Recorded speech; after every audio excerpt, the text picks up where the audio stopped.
Video title, Anet A8 up and running again.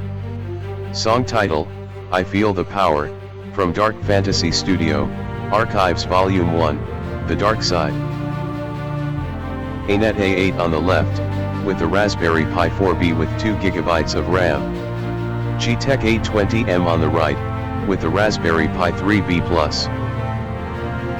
Both Pi units are using inexpensive webcams instead of the RPI cameras.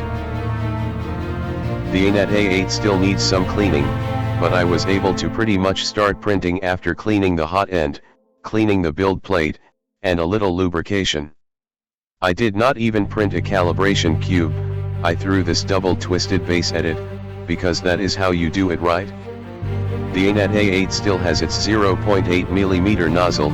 I will have to replace that soon, but I really just wanted to see if it would work without a rebuild like the G-Tech A20M needed.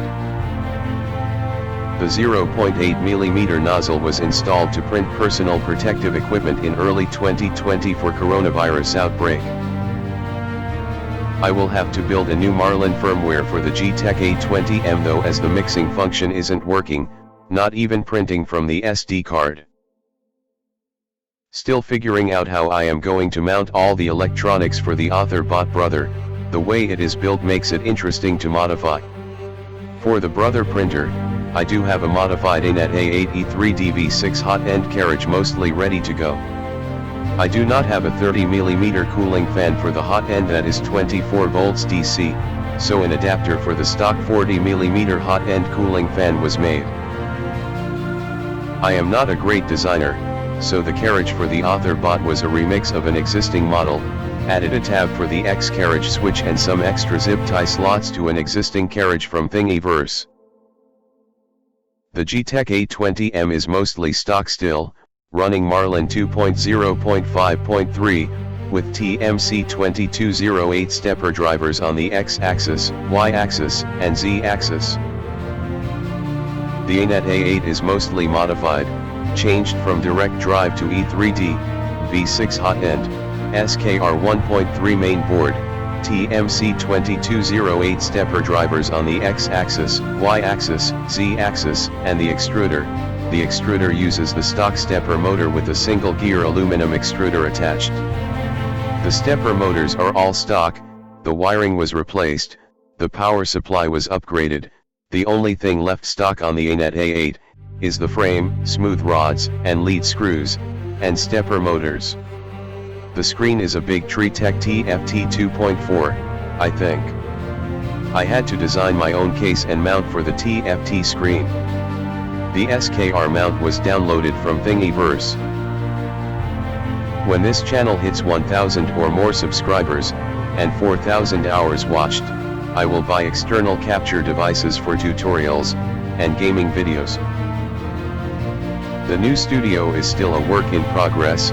The concrete guys have to come back and pour a ramp for the carport section where I will park my John Deere Series 3 tractor, and the wife will park her Dixie Chopper Silver Eagle 0-turn radius 27 horsepower, 44-inch mowing deck mower. The studio area is 10 feet by 22 feet, it will be approximately 3 more weeks before the metal gets here for the building. I then have to find an electrician to add electricity, and I'll get a local company here in Burke-Burnett, Texas to spray foam insulation. I'll add a small window unit for air conditioning and heat.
Thank you for watching. Please consider subscribing, liking my videos, and leave a comment or two. The music I use in my videos was purchased on 2 separate occasions from humblebundle.com. The video clip of the printers was recorded in desktop recording mode with AMD Relive. The intro was created in DaVinci Resolve 17. This video was edited in DaVinci Resolve 17.